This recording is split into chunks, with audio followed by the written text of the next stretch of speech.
I've heard it said that one man's trash is another man's treasure. I don't know if that's what I can say here. Maybe it'd be more like one man's trash is his wife's treasure? Not sure. So when we bought this place a few years ago, it had a sauna in the basement. We decided to renovate and the sauna came out.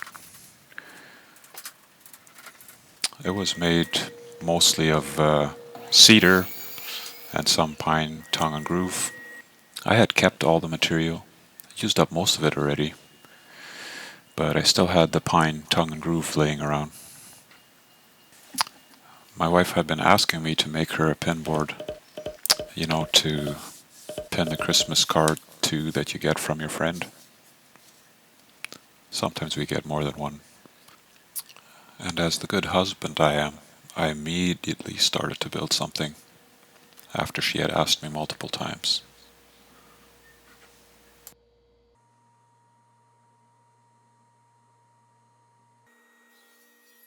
I've never had this happen to me before, but watch the pressure in this piece of pine.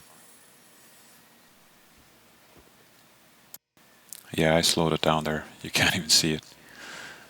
The board had so much tension in it, it just sprang off the table, knocked my camera off.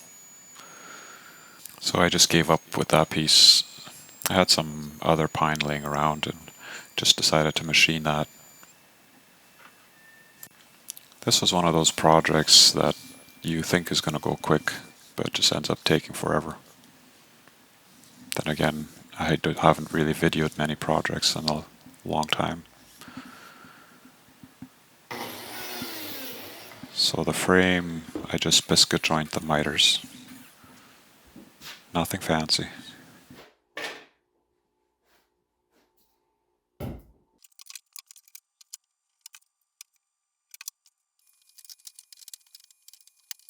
At this point I realized how flimsy this was going to be.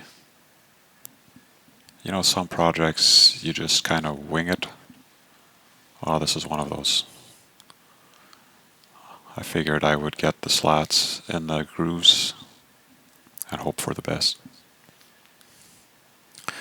And since all of this is old, used lumber, this became a nightmare. Trying to get things square and lined up. But that's the beauty of the rustic look. It doesn't matter.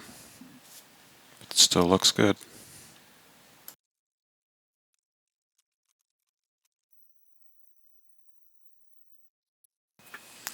Here I try to flip this without proper bracing. That didn't go over too well. Oh no. Here we go. Here we go. Let's see if we can just get that. Oh no. Luckily I was able to pop all the boards back in without having to take the frame apart.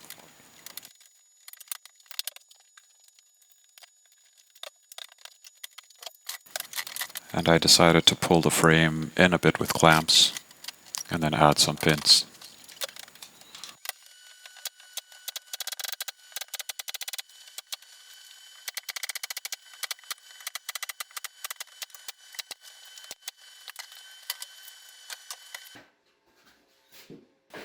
I did end up adding more bracing than this in the end, but after this I decided to try and flip it again.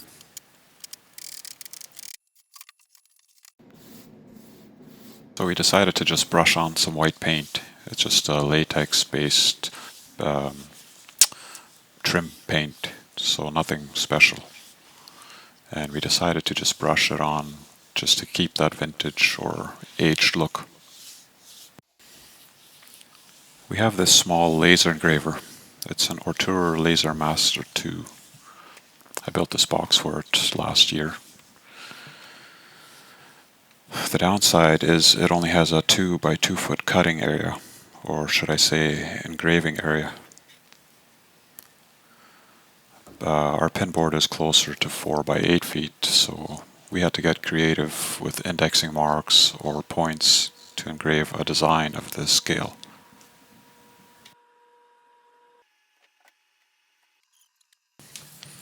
And this is when things started taking forever. In total, we probably engraved for 12 to 15 hours, maybe a little more, not even sure. And we didn't have any major issues. Missed a few letters here and there, and certain countries didn't line up too well, but we could fix that all.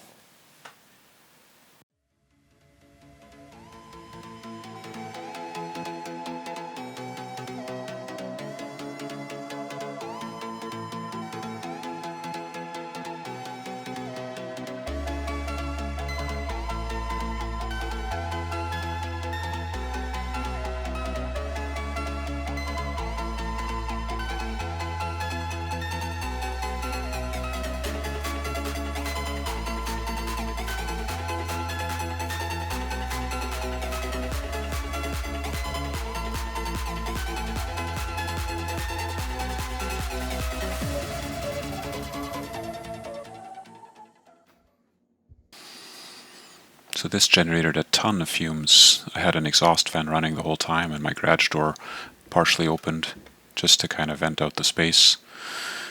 And if you're doing something like this, I would definitely recommend you wearing a respirator with the appropriate filters on it. Because I didn't have any air assist going on my laser, it got pretty smoky, I guess you would call it, so we had to wipe it down a bit. But in the end, the results turned out pretty good. So there's a few missed words, a few boundaries not quite visible, just because things didn't quite line up with the indexing, but nothing we couldn't touch up with a marker. If I had calibrated our engraver, it might have been more precise, but like I said, I was just winging it. Sprayed some clear on it just to kind of protect the engraving from being wiped off over time, because it is just smoke, I guess, or charcoal, not sure what you would call that, but the brown color would fade. We had this big empty wall in our dining area with one light on it we never used, so we decided to remove that, cap that, and that's where we're going to install it.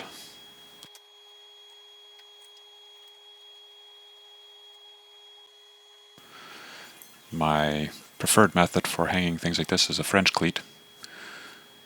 And so we made a low profile French cleat, and we did add a cleat on the top and small cleats on the bottom just to kind of support the weight so we wouldn't wake up at night having this thing fall off the wall.